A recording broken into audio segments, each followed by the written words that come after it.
Hello, this is Wmpyr. Happy Halloween. Yesterday was Halloween. This is my Halloween movie review. And yeah, I've been wanting to do a horror film review for you guys. And this is the one that popped up. I just saw it yesterday. Um, yeah, I haven't seen it in a while. And I've been wanting to. So, I kind of saw this as my chance. And I really enjoyed it. I saw this movie back in the day, in the early '90s, like on Cinemax or something, and yeah, it was pretty unforgettable for me. I was like, "Whoa, what am I watching?" It it was very very memorable, and just something that I couldn't take my eyes off the TV screen. Um, so anyway, spoiler alerts and all that.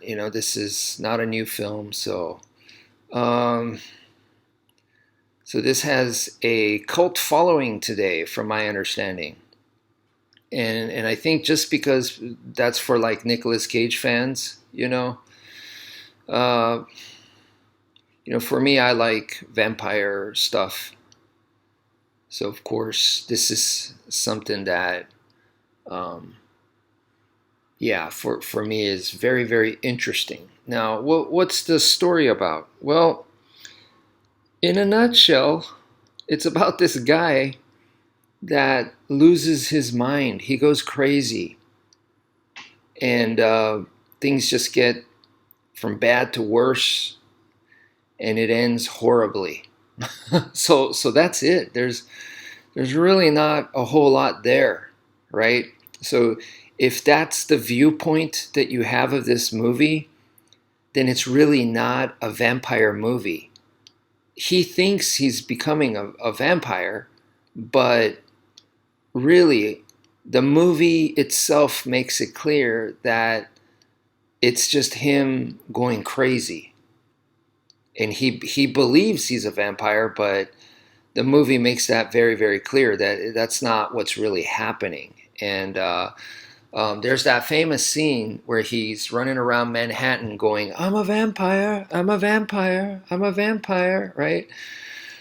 And that came about because he's harassing Maria Conchita Alonso's character, and she takes out a handgun and basically shoots him, and there's no damage. He doesn't die. So that's when he really, really gets convinced that he is a vampire.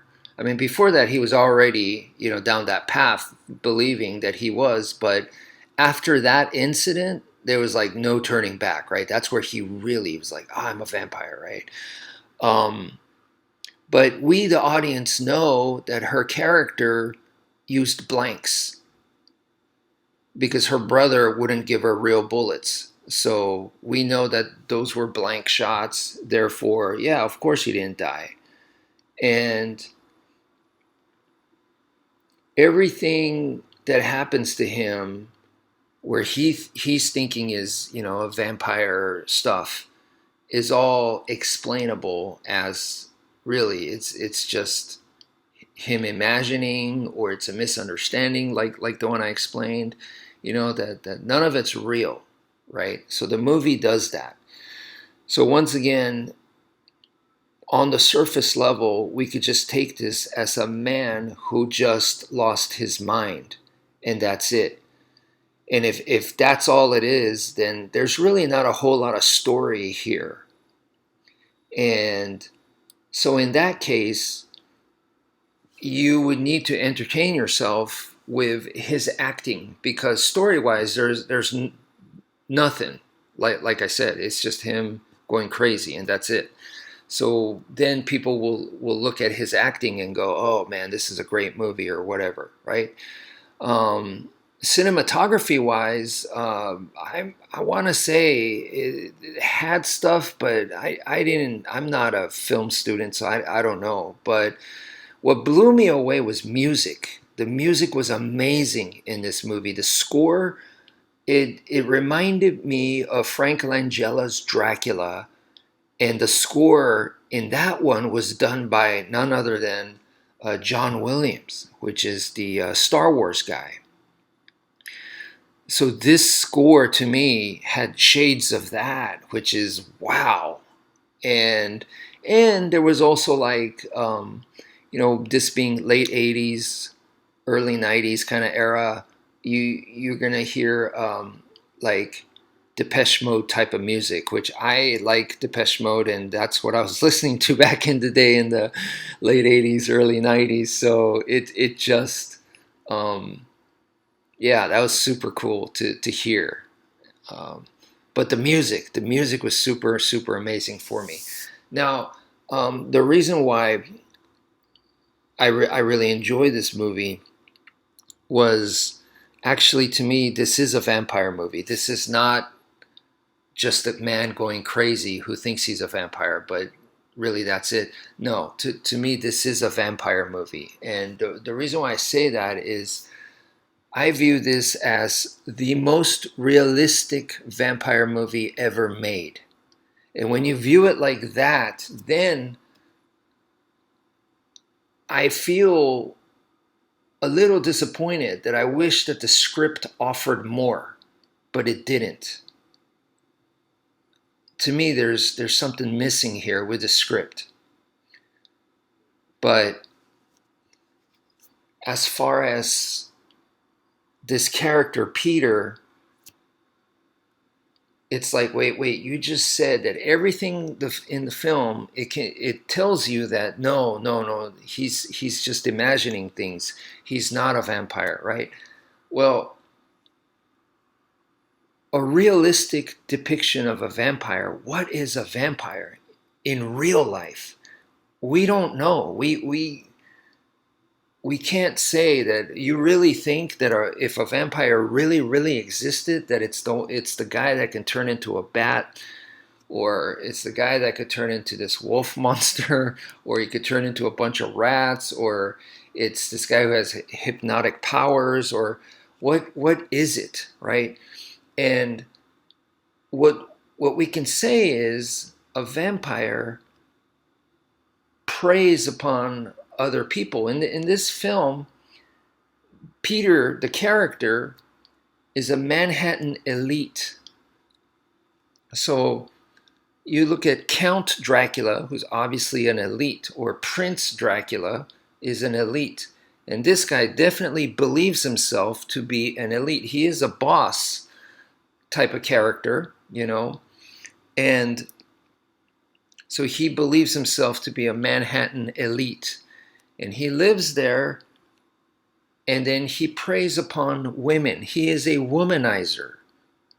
Okay, so at night he goes out, at night, right, when he's not working, he goes out into the clubs and he's stalking women for one night stands. He's trying to get laid, right? So he's using women. He's a womanizer. He treats women like crap, which they've shown throughout the movie. His girlfriend, and then Maria Conchita Alonso's character, he harasses and ultimately rapes her. The rape part, I'm not quite sure. It's pretty disturbing. She says he raped her, and they don't really show exactly, but he definitely accosts her. So she says he raped her. So I'm going with he raped her. Okay. Anyway, either way, he is this predator, right? How is that not a vampire? It is a vampire. So from a certain definition, it is a vampire. So if you look at it that way, it's not your typical supernatural vampire, but it is a vampire in another definition. And from his point of view, it is very supernatural. We have to understand that. From his point of view, all this was real, that he was turned into a vampire by this seductive mistress of the night kind of person, and he was made into this. So, and he believed all of it. So, from his point of view, it is supernatural. And So in that regards, I think it is a very interesting, very, very, very interesting movie. And Nicolas Cage's performance, like he uses this weird accent. Well, you know, his character is a douchebag, so he's using a douchey accent. It works for me. It makes sense. The only thing is, like, when you watch like Interstellar, Matthew McConaughey's in it, and the guy plays it very, very thick. And I'm like, oh man, he's overacting. Is my first impression, right? But then you watch the movie. The movie's very serious and it's slow. So then maybe they needed to balance it out with him. If you look at Nicolas Cage in Con Air, he's a over the top, you know, has this like country accent, and you know he's this military hero guy, and you know, uh,